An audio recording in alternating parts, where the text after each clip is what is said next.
মুহতারাম হাজিরিন মুসলিম কেরাম, পবিত্র কুরআনুল কারীমের ধারাবাহিক তাফসীরের সাপ্তাহিক মজলিসে আমরা অংশগ্রহণ করতে পারলাম, এই জন্য শুকরিয়া তান বলি আলহামদুলিল্লাহ। মুসলিম কেরাম, আজকে পবিত্র মুহররমের চাঁদের আজকে 4 তারিখ 1448 হিজরি সন, 2026 ইংরেজি সন। আজকে জুন মাসের 19 তারিখ। আজকে আমরা এমন একটি সময়ে তাফসীরের মাহফিলে আমরা অংশগ্রহণ করতে পারলাম। আমাদের তাফসীরের এই মসজিদে ধারাবাহিক তাফসীরের দীর্ঘ 1 বৎসর অতিবাহিত হয়ে গেল। আজকে জুন মাসের 19 তারিখ 2026 ইংরেজি। গত বৎসরে 2025 ইংরেজি সনের জুন মাসের 19 তারিখে আমরা পবিত্র কুরআনুল কারীমের ধারাবাহিক তাফসীর শুরু করেছিলাম কাকতালীয়ভাবে।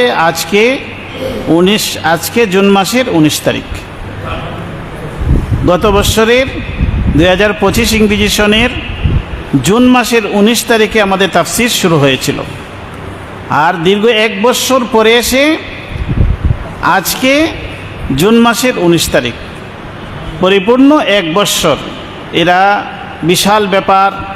আপনাদের আন্তরিকতা, আপনাদের আগ্রহ, আপনারা নিয়মিত অংশগ্রহণ করছেন, আল্লাহর দরবারে আমরা শুকরিয়া জ্ঞাপন করলাম যে আমরা দীর্ঘ 1 বৎসর পর্যন্ত প্রতি সপ্তাহে আমরা কোরআনের একটু একটু করে তাফসীর শুনতে পারলাম। আজকে আমরা জুমার দিবাগত রাত্রি, মুহররমের মাস, খুবই ফজিলতপূর্ণ মাস। আমরা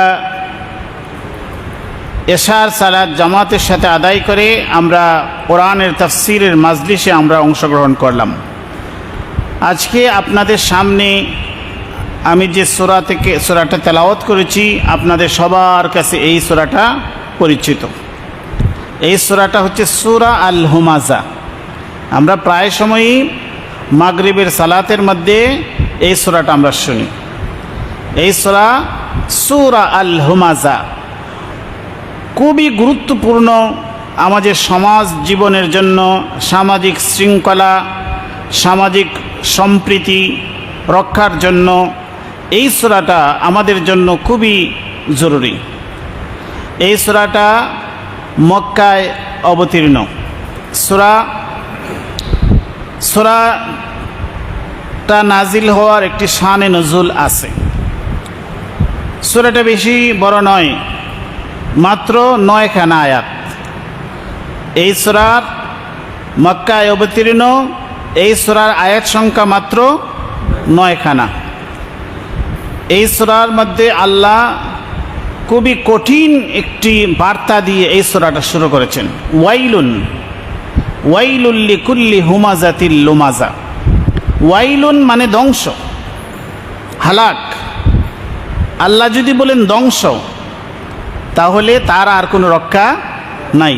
স্বয়ং আল্লাহ যদি বলেন ওয়াইলুন, ধ্বংস, তাহলে বোঝা যায় যে এই ব্যক্তির আর রক্ষার কোনো সুযোগ নাই। এই সূরা নাজিল হয়েছে মক্কার কিছু সংখ্যক দুষ্ট লোককে কেন্দ্র করে, যাদের কাজই ছিল রাসূলুল্লাহ সাল্লাল্লাহু আলাইহি ওয়াসাল্লামের বিরুদ্ধে কুৎসা রটনা করা, রাসূলুল্লাহ সাল্লাল্লাহু আলাইহি ওয়াসাল্লামের গীবত শিকায়াত করা, রাসূলের বিরুদ্ধে গুজব ছড়ানো, মিথ্যা প্রোপাগান্ডা করা এদের কাজ ছিল। এবং পাশাপাশি মুসলমানদের বিরুদ্ধে কুৎসা রটনা করা, সাহাবীদের বিরুদ্ধে বিভিন্ন ধরনের বাজে কথা সমাজের মাঝে ছড়িয়ে দেওয়া, এটাই ছিল তাদের কাজ। এর মধ্যে উল্লেখযোগ্য ব্যক্তি হচ্ছে ওলীদ ইবনে মুগিরা, উমাইয়া ইবনে খালফ। এরা ছিল সবচেয়ে বেশি কুখ্যাত এবং আরও সাঙ্গপাঙ্গরা ছিল। তাদের কাজই ছিল যে রাসূল করিম সাল্লাল্লাহু আলাইহি ওয়াসাল্লামের বদনাম করা, মিথ্যা অপপ্রচার করা, গীবত শেখায়াত করা, মুসলমানদের বিরুদ্ধচারণ করা এবং একজনের কথা লাগিয়ে আরেকজনের কাছে লাগিয়ে দিয়ে চুগলখড়ি করা, এই ছিল এদের কাজ। তো এদের সম্পর্কেই আল্লাহ পাক রব্বুল আলামিন এই সূরাখানা নাজিল করলেন। এই সূরার সূচনাতে আল্লাহ বললেন ওয়াইলুন, ধ্বংস, লিকুল্লি হুমাজাতিল লুমাজা। আল্লাহ কিন্তু নাম বলেন নাই কারো, ওয়ালিদ ইবনে মুগিরারও নাম বলেন নাই, উমাইয়া ইবনে খালফেরও নাম বলেন নাই। প্রত্যেক লিকুল্লি হুমাজা লুমাজা, প্রত্যেক হুমাজা লুমাজার জন্যই ওয়াইল, ধ্বংস। অর্থাৎ এমন চরিত্র যাদের কাছে থাকবে, কিয়ামত পর্যন্ত যত মানুষ আসবে, যাদের মধ্যে মানুষের নিন্দা চর্চা, মানুষের গীবত করা, মানুষের বিরুদ্ধে অপপ্রচার করা, মানুষের চরিত্র হনন করা, এই কাজগুলা, এই কুচরিত্র যাদের মধ্যে থাকবে তাদের জন্য আল্লাহ বলছেন ওয়াইল, ধ্বংস। ওয়াইলুন লিকুল্লি হুমাজাতিল লুমাজা। হুমাজা এবং লুমাজা কারা? তাফসীরের কিতাবে লেখা হয়েছে হুমাজা লুমাজা। হুমাজা শব্দটি এসেছে হামজুন থেকে, আর লুমাজা শব্দটি এসেছে লামজুন থেকে। হামস এবং লামস উসি সে হয় হাম্মাস, লাম্মাস। সূরা কলমের মধ্যে আল্লাহ বলেছেন ওয়ালা তুতি কুল্লা হাল্লাফিম মাহিন হাম্মাজিম মাশাইম বিনামিম। ওই আয়াতটাও তাদের ব্যাপারে নাজিল হয়েছে। হাম্মাজ অধিক হারে মানুষের সমালোচনা করে, মানুষের গীবত শেখায়াতকারী। হামজুন, হুমাজা আর লুমাজা মুখোমুখি সরাসরি মানুষকে সমালোচনা করে। একটা হচ্ছে অনুপস্থিতিতে মানুষের নিন্দা করা, গীবত করা, শেখায়াত করা, সমালোচনা করা। আর একটা হচ্ছে লুমাজা, সরাসরি মানুষকে লজ্জা দেওয়া, সরাসরি কাউকে তার দুশ্চর্চা করা, একেবারে মুখে মুখে গালমন্দ করা।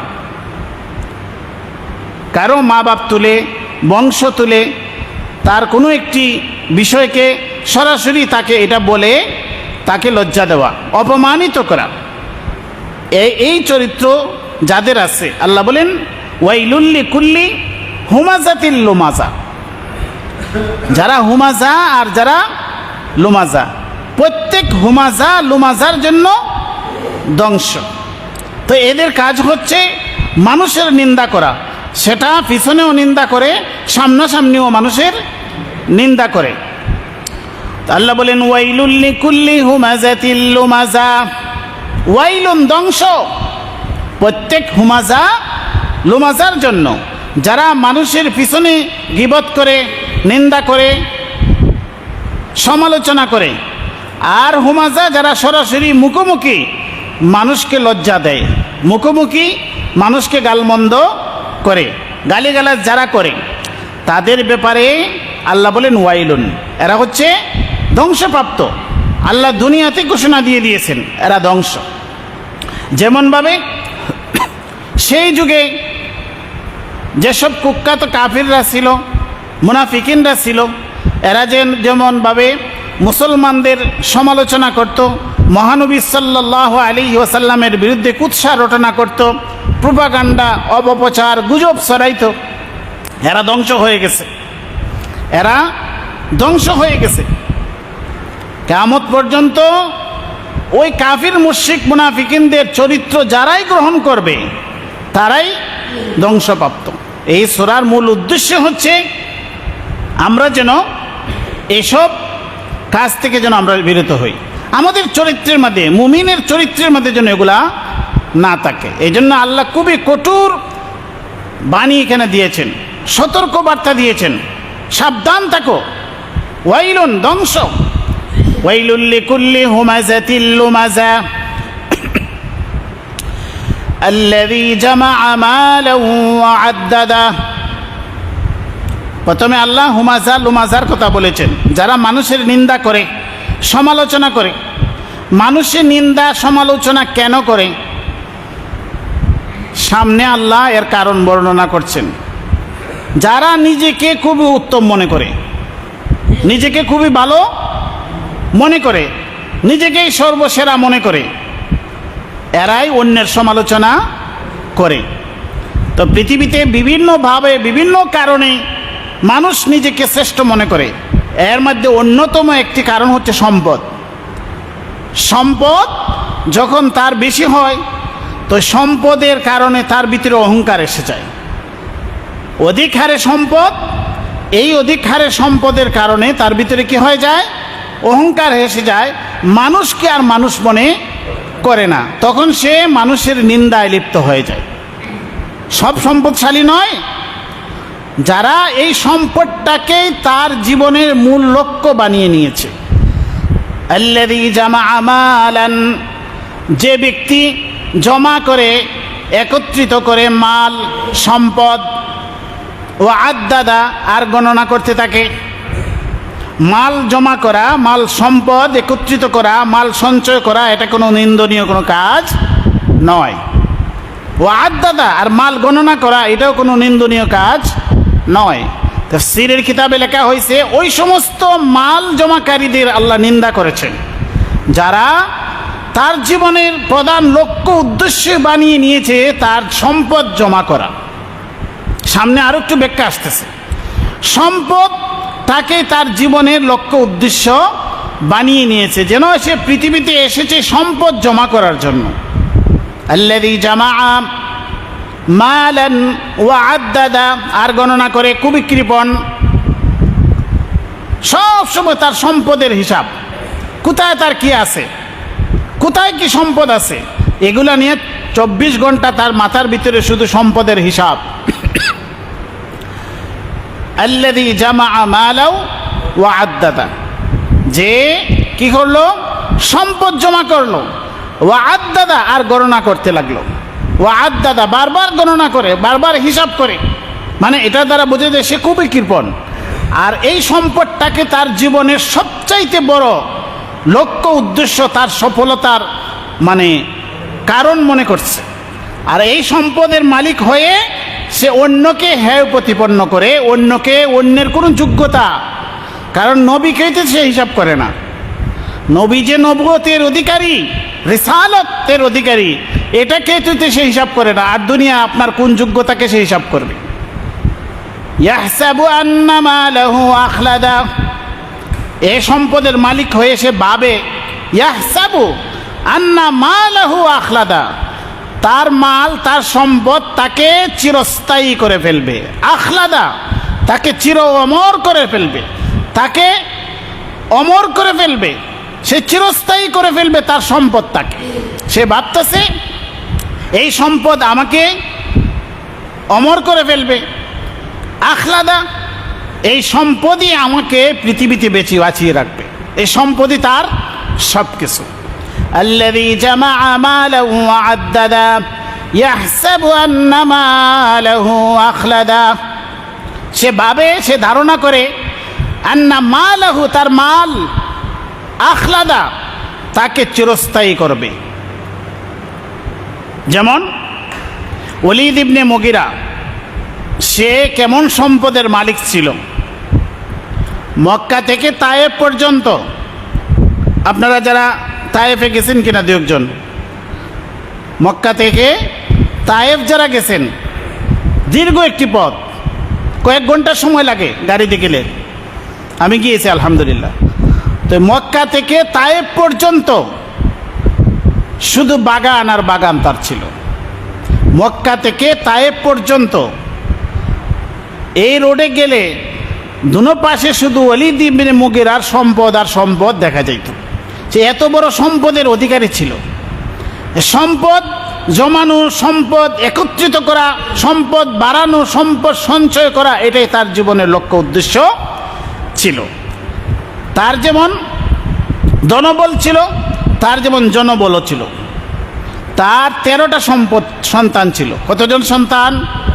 13 জন সন্তান, সবাই জোয়ান ছিল, যোদ্ধা ছিল। যেমনভাবে তার সম্পদের অহংকার, এমনভাবে তার জনবলের অহংকার। সম্পদ কি পরিমাণ বুঝেন?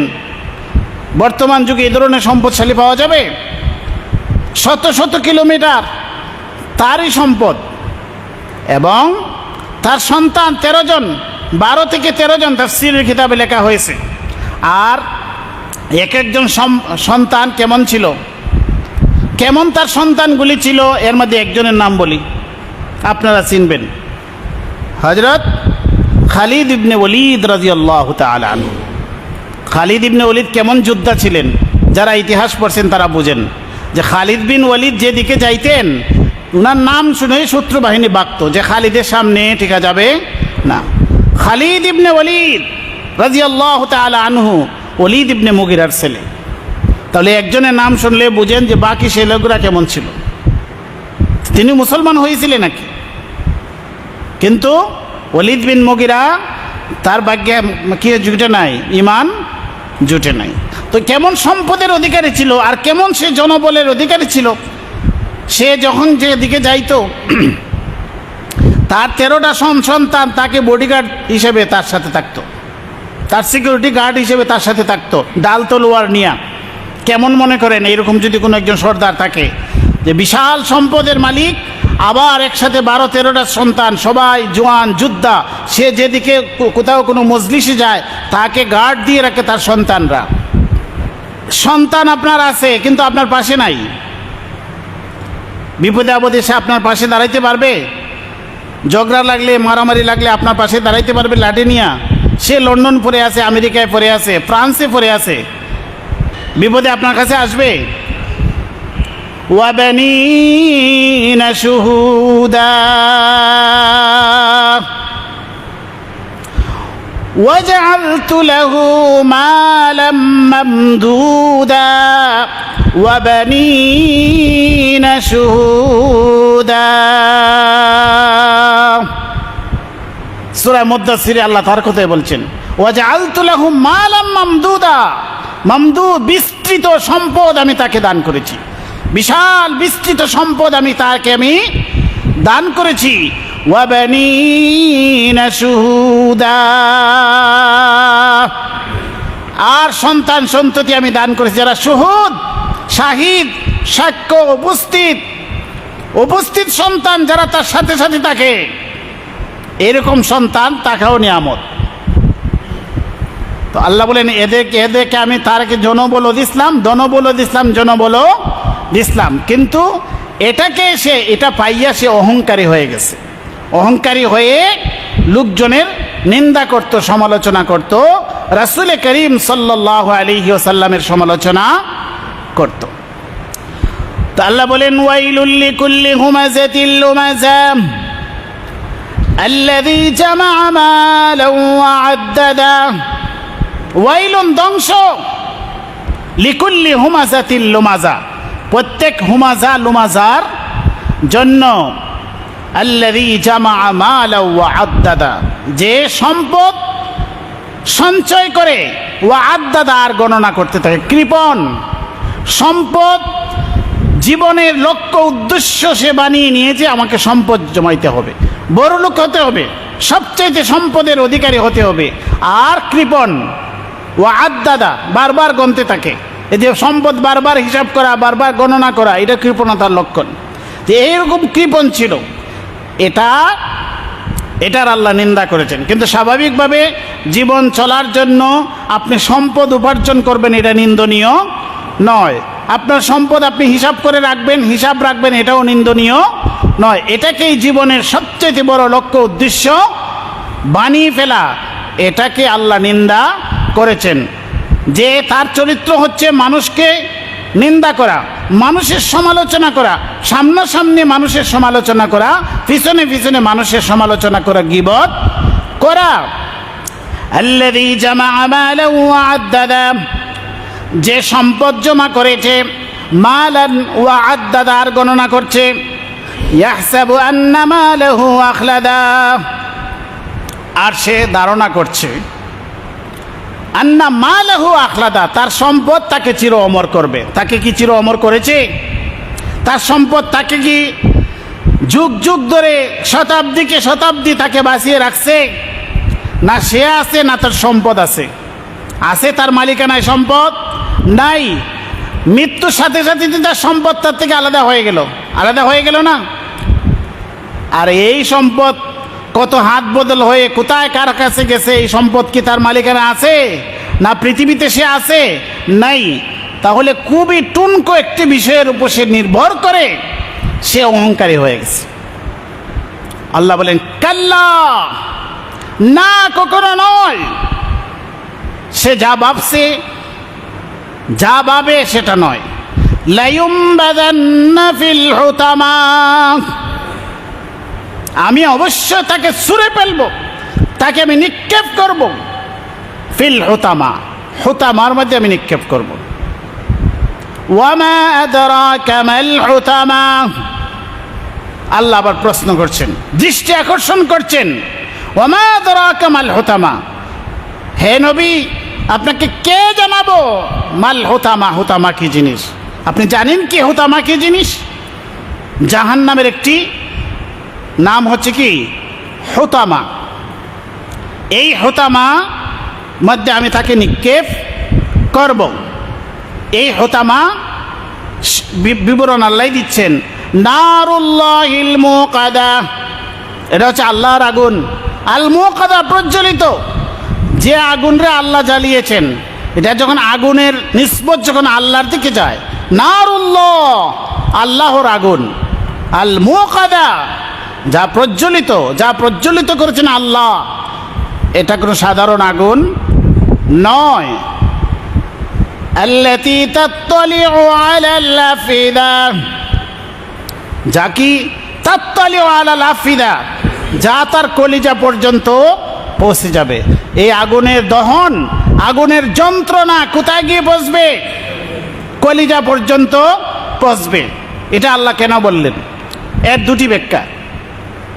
এক নম্বর ব্যাখ্যা হচ্ছে, মুহাম্মদ সাল্লাল্লাহু আলাইহি সাল্লামের বিরুদ্ধে যে সে হিংসা লালন করত, বিদ্বেষ লালন করত, সেটা কোথায়? তার কলিজায়। মুসলমানদের প্রতি যে বিদ্বেষ, ঘৃণা সে লালন করত। এবং যারা অন্যের নিন্দা করে, অন্যের সমালোচনা করে, গীবত করে, এদের কলিজার মধ্যে কি আছে? হিংসা আছে, ঘৃণা আছে। সেটা লালন করে কোথায়? কলিজার মধ্যে। এই জন্য আল্লাহ বলেন তাকে আমি নিক্ষেপ করবো হুতামায়। আপনি জানেন কি হুতামা কি জিনিস? এটা নারুল্লাহিল মুকাদা, আল্লাহর প্রজ্বলিত আগুন। আল্লাতী তাত্তালিউ আলাল আফিদা, যে আগুনের দহন যন্ত্রণা পৌঁছে যাবে কোথায়? কলিজা পর্যন্ত। কারণ এই কলিজার ভিতরেই সে যত ধরনের কুফর, শিরিক, মুনাফিকি এবং হিংসা, বিদ্বেষ, ঘৃণা, এগুলা তার অন্তরের ভিতরে, তার কলিজার মধ্যে লালন করতো। এই জন্য আমি তাকে, তার কলিজাটা আমি জ্বালাইব, কলিজা আমি তার জ্বালাইব। সাধারণত মানুষ যখন মারা যায়, যদি আগুনে পুড়েও মারা যায়, কলিজা পুড়ে না। কলিজা পুড়ে, কিন্তু কলিজা পুরনের যে যন্ত্রণা সেটা সে অনুভব করতে পারে না, কারণ এর আগে তার মৃত্যু হয়ে যায়। আগুনে পড়লে কলিজা পুরার আগেই মানুষ মারা যায়। কিন্তু আল্লাহর কথার একটা ইঙ্গিত হচ্ছে, জাহান্নামে যখন আল্লাহ তাকে নিক্ষেপ করবেন, জাহান্নামীকে, তখন জাহান্নামে নিক্ষিপ্ত হওয়ার পরে তার মৃত্যু হবে না, তার শরীরটা জ্বলতে থাকবে, আগুনে জ্বলবে, জ্বলতে জ্বলতে তার কলিজাটা পুড়বে। এই কলিজা পুরার যে যন্ত্রণা সেটা সে অনুভব করবে। সেটাই তাফসীরের কিতাবে লেখা হয়েছে, আল্লাতী তাত্তালিউ আলাল আফইদা। এই দহনের যন্ত্রণা একেবারে কলিজা পর্যন্ত পৌঁছবে। যারা মানুষের প্রতি হিংসা, বিদ্বেষ, ঘৃণা লালন করে, বিশেষত মহানবী হযরত মুহাম্মদ সাল্লাল্লাহু আলাইহি ওয়াসাল্লামের যারা সমালোচনা করত, সাহাবায়ে কেরামের যারা সমালোচনা করত, তারা সমাজের কি ভালো মানুষ ছিল? তাদের ভিতরে এক তো তারা কুফরি ছিল, তারা অন্তরে শিরক এবং কুফরি লালন করত, নেফাক লালন করত, মুনাফিকি লালন করত। এটার পরে হিংসা, বিদ্বেষ, ঘৃণা লালন করত এবং তাদের সমালোচনা করত। এই জন্য আজকেও আমরা দেখব যারা ওয়ারাসাতুল আম্বিয়া, উলামায়ে কেরামের সমালোচনা করে, তাদের একই চরিত্র, তাদের অন্তরেও এই ধরনের হিংসা, বিদ্বেষ, ঘৃণা লালন করে। উলামায়ে কেরামদেরকে কিভাবে সমালোচনার পাত্র বানানো যায়। হাজার হাজার উলামায়ে কেরাম, হাজার হাজার আলিম উলামা দেশের মধ্যে, হাজার হাজার তালাবা ছাত্ররা রয়েছেন, হাজার হাজার মাদ্রাসা, এর মধ্যে থেকে 2-4 জন যদি কোনো না কোনোভাবে তাদের পদস্খলন ঘটে, কোনো অন্যায় করে, অপরাধ করে, স্বাভাবিকভাবে অপরাধ করলে অপরাধীর সাজার ব্যবস্থা আছে, বিচারের ব্যবস্থা আছে। যে কোনো মানুষ অপরাধ করলে সে অপরাধের সে সাজার মুখোমুখি হবে, আইনের মুখোমুখি হবে। কিন্তু ওই যে হিংসা, বিদ্বেষ লালনকারী যে সমস্ত লোক, তারা ওই 2-4 জনকে কেন্দ্র করে পুরা গোটা আলেম সমাজকে সমালোচনার পাত্র বানাচ্ছে। গোটা দেশের যত মাদ্রাসা ব্যবস্থা আছে, মাদ্রাসা আছে, যত আলিম ওলামা, যত মসজিদের ইমাম, খতিব, সবাইকে গণহারে সমালোচনা করে যাচ্ছে। এগুলা কিসের কারণে?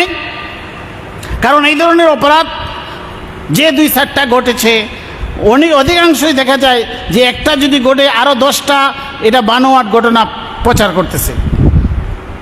এই ধরনের ঘটনা তো বহু জায়গায় ঘটে না, অন্যান্য জায়গায় ঘটে, অন্যান্য প্রতিষ্ঠানে ঘটে। কিন্তু এগুলাকে কেন্দ্র করে কিভাবে আলেম সমাজকে কালিমা লেপন করা যায়, কিভাবে গণহারে আলেমদেরকে এইভাবে চরিত্র হনন করা যায়, তাদের বিরুদ্ধে কিভাবে তাদের ইমেজ নষ্ট করা যায়, এগুলোর মধ্যে তারা, এর মূল কারণ হচ্ছে অপরাধের বিরুদ্ধে করার উদ্দেশ্য না, উদ্দেশ্য হচ্ছে মানে তাদের ভিতরে যে এক ধরনের ঘৃণা, হিংসা, বিদ্বেষ তারা লুকায়িত রাখে, তারা সুযোগ পায় না, ওই সুযোগে তারা এটার বহিঃপ্রকাশ ঘটায়।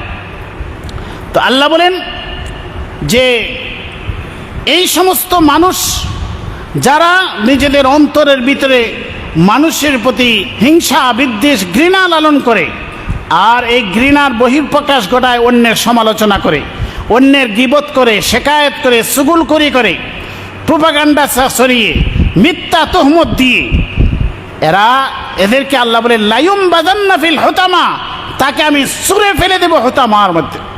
সে নিজেকে খুব ভালো মনে করে, সে নিজেকে খুব সর্বসেরা মনে করে। কারণ রাসূল করিম সাল্লাল্লাহু আলাইহি ওয়াসাল্লাম ইরশাদ করেন, মান ক্বালা হালাকান নাস ফাহুয়া আহলাকুহুম, যে ব্যক্তি বলে মানে গোটা সমাজ নষ্ট হয়ে গেছে, সব মানুষ নষ্ট হয়ে গেছে, ফাহুয়া আহলাকুহুম, সে সবচেয়ে বেশি নষ্ট মানুষ। ব্যক্তি বিশেষে অপরাধ করতে পারে। মসজিদের মধ্যে আপনারা 100 জন 200 জন মসজিদে আসলেন নামাজ পড়ার জন্য, 500 জন মানুষ নামাজ পড়তে আসলেন। একজন মানুষ হয়তো কোনো জুতা চোর এসে ঢুকতে পারে, মুসল্লি বেশি এসে জুতা চুরি করতে পারে না। 2-4 জন মানুষ টুপি দাঁড়িয়ে লাগিয়ে মুসল্লি সেজে জুতা চুরি করতে পারে না। যখন করলো তখন ওই বিদ্বেষী লোকগুলা বলবে কি, মুসল্লি সব চুর হয়ে গেছে। তাহলে এই একজনের অপরাধ গিয়া কার উপরে, সবার উপরে ছড়াইয়ে দিল। তাহলে একজনের অপরাধ করছে, আপনি আমি যারা অপরাধের মধ্যে না তাদেরকেও সে কী দিল, আরে মুসল্লি মানে কি চুর। এখন কি করতে হবে? মসজিদ বন্ধ করে দিতে হবে। এটা হচ্ছে তার একটা, কিন্তু তার অন্তরে সে এই যে ঘৃণা লালন করে, এটার একটা সুযোগ পেয়ে গেল। তো মাদ্রাসায় 2-4টা ঘটনা ঘটছে, এখন কি করতে হবে? মাদ্রাসা বন্ধ করে দিতে হবে। এটা হচ্ছে সে উৎপেতে আছে, ওই ধরনের ঘটনা নিয়ে পায়, এরপরে গিয়া তাদেরকে তাদের বিরুদ্ধে ঘৃণা ছড়াইতে হবে। মাদ্রাসা বলতে খারাপ, মসজিদ বলতে খারাপ, টুপি দাড়িওয়ালা বলতেই খারাপ। তো আল্লাহ বলেন যে অন্তরের ভিতরে তারা যে এই ধরনের ঘৃণা লালন করে, এই জন্য তাদেরকে আমি ছুঁড়ে ফেলে দেব। সে নিজেকে খুব ভালো মনে করে, খুব ভদ্র, সমাজের খুবই ভালো মানুষ, তার নিজের যে কত হাজার হাজার অপরাধ আল্লাহ ডেকে রাখছেন, এর খবর নাই। সমাজের মানুষ যদি তার অপরাধগুলো জানতো তাহলে সে কত ঘৃণার শিকার হইতো। তো আল্লাহ বলেন যে সে নিজেকে মনে করে সবচেয়ে ভালো। রাসূল করিম সাল্লাল্লাহু আলাইহি ওয়াসাল্লাম বললেন, মান ক্বালা হালাকান নাস, যে বলে সমাজ নষ্ট হয়ে গেছে, মুসল্লি সমাজ নষ্ট হয়ে গেছে, নাউজুবিল্লাহ। আলিম সমাজ সব নষ্ট হয়ে গেছে, মাদ্রাসা সব নষ্ট হয়ে গেছে, এটা যারা বলে, রাসূল বলে মান ক্বালা হালাকান নাস, যে বলল মানুষ নষ্ট হয়ে গেছে, পুরা সমাজ নষ্ট হয়ে গেছে, ফাহুয়া আহলাকুহুম, রাসূল বলেন সে ব্যক্তিটাই সবচাইতে নষ্ট ব্যক্তি, সবচাইতে নিকৃষ্ট ব্যক্তি সেই যে গণহারে মানুষকে দোষারোপ করার চেষ্টা করে। আল্লাহ বলেন সে নিজেকে অনেক ভালো মনে করে, অনেক শ্রেষ্ঠ মনে করে। এর কারণ হচ্ছে কি, আমি তার অপরাধগুলো ডেকে রাখছি। আল্লাহ হচ্ছেন সত্তার, সত্তারুল আয়ুব। আল্লাহ হচ্ছেন আইব, দোষ ডেকে রাখেন। ঘটনাক্রমে কারো দোষ প্রকাশ হয়ে গেছে, কিন্তু হাজারো দোষ মানুষের আল্লাহ ডাক্কা রাখছেন। সে নিজেকে মনে করে সব শ্রেষ্ঠ। আল্লাহ বলেন কাল্লা, না কখনো নয়, লায়ুম বাজান্না ফিল হুতামা, আমি তাকে হুতামার মাঝে চুড়ে ফেলবো। লায়ুম বাজান্না মানে হচ্ছে আমরা যখন ডাস্টবিনের মধ্যে কোনো একটি ময়লার পুতলাকে ফেলাই, এটা খুব মায়ের সাথে ফেলাই না, হাতে ছুঁড়ে ফেলে দেই, ছুঁড়ে ফেলে দেই না। তা আল্লাহ বলেন লায়ুম বাজান্না ফিল হুতামা, তাকে আমি এমন ময়লার মতো, আমার কাছে সে এতটাই মূল্যহীন হবে, এতটাই ঘৃণার পাত্র হবে, তাকে আমি হুতামার মাঝে আমি ছুঁড়ে ফেলে দেব। কারণ সে নিজেকে মনে করতো সবচাইতে ভালো, সবচাইতে শ্রেষ্ঠ নিজেকে মনে করত। এই কারণে সে অন্যের প্রতি ঘৃণা ছড়াইতো, অন্যের সমালোচনা করে নিজেকে শ্রেষ্ঠ প্রমাণ করার চেষ্টা করত। দেখবেন আপনি যে রাসূলের কথা সত্য হবে অবশ্যই। দোকানপাটে তো আপনারা বসেন, দেখবেন যে লোকটা খুব মাথা চড়াই দেয়া, মানে খুব বড় গলায় বলে যে অমুক অমুক ভালো না, তমুক ভালো না, এরা ভালো না, তমুক ভালো না, দেখবেন ওই লোকটা সবচাইতে দুষ্ট লোক। সে এগুলা বলে নিজে যে খারাপ এটা ডাক্কা রাখতে চায়, সে নিজে যে খারাপ এটা সে কি রাখতে চায়, ডাক্কা রাখতে চায়। তো আল্লাহর রাসূল সাল্লাল্লাহু আলাইহি ওয়াসাল্লাম এটা বলে দিয়েছেন। আল্লাহ বলেন কাল্লা লায়ুমবাদান্না ফিল হুতামা, না কখনো নয়, সে যা পাবে, তারা যা পাবে এটা ঠিক নয়। আমি বলছি এরা খারাপ। লায়ুমবাদান্না ফিল হুতামা, আমি অবশ্যই হুতামার মাঝে আমি তাকে ছুঁড়ে ফেলে দেব। ওয়ামা আদরাকা মাল হুতামা, এই হুতামার আরেক অর্থ হলো চূর্ণ বিচূর্ণ করে দেওয়া। হুতামার আরেক অর্থ কি, চূর্ণ বিচূর্ণ করে দেওয়া। তার যত অহংকার, তার যত বড়াই বড়ত্ব, তার যত বেশি নিজেকে এত মনে শ্রেষ্ঠ মনে করে, ভালো মনে করে, আল্লাহ বলেন তার সমস্ত দম্ভ অহংকারকে আমি চূর্ণ বিচূর্ণ করে দিব। আল্লাযী জামাআ মালাহু ওয়া আদ্দাদা ইয়াহসাবু আন্না মালাহু আখলাদা কাল্লা লায়ুমবাদান্না ফিল হুতামা ওয়া মা আদরাকা মাল হুতামা। আল্লাহ বলেন হে নবী আপনি জানেন কি হুতামা কি জিনিস? নারুল্লাহিল মুকাদা, এটা হচ্ছে আল্লাহর আগুন। আগুনের নিসবত কার দিকে গেছে? আল্লাহর দিকে। কোনো একটা জিনিসের সম্বন্ধ যদি দেশের প্রেসিডেন্ট বা প্রধানমন্ত্রীর দিকে যায়, তো কি মনে করেন এটা কি সাধারণ বিষয় না অসাধারণ বিষয়? হ্যাঁ, তো আল্লাহ বলেন নারুল্লাহ, এটা আল্লাহর আগুন, এটা কোন সাধারণ আগুন নয়। নারুল্লাহিল মুকাদা, এটা প্রজ্বলিত আগুন। আল্লাতী তাত্তালিউ আলাল আফইদা, যা আফইদা পর্যন্ত, তার অন্তরাত্মা পর্যন্ত, তার হৃৎপিণ্ড পর্যন্ত, তার কলিজা পর্যন্ত জ্বালিয়ে পুড়িয়ে সারখার করে দিবে। আল্লাতী তাত্তালিউ আলাল আফইদা, কারণ তার এই কলিজার ভিতরেই মানুষের প্রতি যত হিংসা বিদ্বেষ ঘৃণা সে লালন করত। ইন্নাহা আলাইহিম মুসাদা, ইন্নাহা আলাইহিম মুসাদা, সেখানে তাদেরকে এটা পরিবেষ্টন করে রাখবে, বেরিয়ে আসার কোনো সুযোগ নাই। ফি আমাদিম মুমাদ্দাদা, এটা হবে আমাদিম মুমাদ্দাদা, দীর্ঘ বড় বড় উঁচা উঁচা স্তম্ভের মধ্যে তারা থাকবে। এটার ব্যাখ্যার মধ্যে রেখেছেন যে জাহান্নামের যে আগুন হবে এটা এত দীর্ঘ হবে, বড় বড় খাম্বার মতো হবে, এগুলা তাদেরকে পরিবেষ্টন করে রাখবে। আরেক ব্যাখ্যার মাঝে লিখেছেন জাহান্নামে তো তাদেরকে দিবেনি আল্লাহ, ওইরকম বড় বড় খাম্বার মাঝে বাদ্যা রাখবেন, ফি আমাদিম মুমাদ্দাদা আলাইহিম মুসাদা। আর জাহান্নাম থেকে যারা তারা যেন বেরিয়ে আসতে না পারে এই জন্য তাদের উপরে একটি পরিবেষ্টন করে দেওয়া হবে। ড্রেনের উপরে দেখেন না বড় একটা ডাকনা দেওয়া হয়, ওইভাবে ডাকনা দিয়ে একবার বন্ধ করে দেওয়া হবে। আর বাড়ি আসার কোনো সুযোগ, এক তো বাড়ি আসার সুযোগ না, আবার এটার ভিতরে বড় বড় খাম্বার মধ্যে বাদ বেঁধে রাখা হবে। যারা বড় বড় অপরাধী জেলে গেলে পরে দেখবেন জেলের তো পরিবেশন আছে, এরপরও তাকে আবার আরেকটা শিকল দিয়ে বাঁধা রাখা হয়। বড় অপরাধী, দাগি আসামি, খুনি, তো আল্লাহ বলেন ইন্নাহা আলাইহিম মুসাদা ফি আমাদিম মুমাদ্দাদা। এই সূরাটাতে আমরা শুনলাম মাত্র 9খানা আয়াত। আমাদের সমাজ জীবনের জন্য, আমাদের জীবনের চরিত্র পরিবর্তনের জন্য এই সূরাটা কত না কত গুরুত্বপূর্ণ। প্রতিটা মানুষেরই এই সূরাটা পড়া উচিত, চিন্তা ভাবনা করা উচিত। এই যে তাফসির মাহফিলে লোকজন যদি অংশগ্রহণ করতো সবাই, তো তারা সবাই উপকৃত হইতো না? প্রতিদিন তো আমরা প্রায় মাগরিবের সময় সূরা শুনি, কিন্তু এই সূরার মধ্যে আল্লাহ কি বার্তা দিচ্ছেন এটা কি আমরা জানি? এই জন্য তাফসির মাহফিলের প্রয়োজন। এই যে আপনারা তাফসিরের মাহফিলে আপনারা যারা নিয়মিত অংশগ্রহণ করেন, আপনারা উপকৃত হচ্ছেন না? দীর্ঘ 1 বছর পর্যন্ত সপ্তাহে একদিন আসেন, মাত্র আধা ঘন্টা 1 ঘন্টা সময় আমরা কোরআনের একটি অংশ আলোচনা করি। এই সময়টা তো কত গল্প গুজবে চলে যেত না?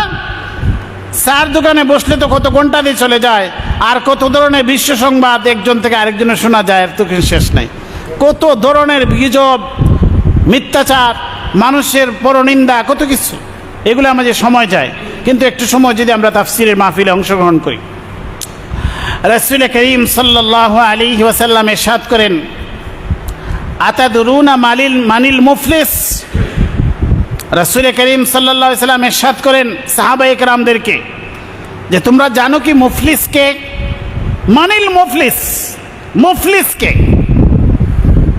সাহাবায়ে কেরাম বললেন আল মুফলিসু ফিনা মান লা দিরহাম লাহু ওয়ালা মাতা। আমরা তো মনে করি যে ব্যক্তি কি নাই, টাকা পয়সা নাই, সহায় সম্পত্তি নাই, ঘর নাই, বাড়ি নাই, এরা হলো কি মুফলিস, নিঃস্ব, মানে মুফলিস। রাসূল বলেন না, আল মুফলিসু মিন উম্মতি মান ইয়াতি ইয়াউমাল কিয়ামাতি বিসালাতিন ওয়া সিয়ামিন ওয়া যাকাতিন। কিছু মানুষ তারা কিয়ামতের দিন নামাজ, রোজা, হজ, যাকাত নিয়ে যাওয়ার পরেও তারা মুফলিস হয়ে যাবে। মানে মুফলিস হচ্ছে যে এক সময় তার সব কিছুই ছিল, এখন তার নাই। দুনিয়াতে অনেক বড় বড় ব্যবসায়ী এক সময় দেউলিয়া হয়ে যায়, তার সম্পদ ব্যাংকে বাজেয়াপ্ত করে, সরকার বাজেয়াপ্ত করে দেয় ঋণগ্রস্ত হওয়ার কারণে। এরপরে দেখা যায় এক সময় অনেক বড় বড় কোম্পানির মালিক ছিল, অনেক বড় 10 তলা 20 তলা বিল্ডিংয়ের মালিক ছিল।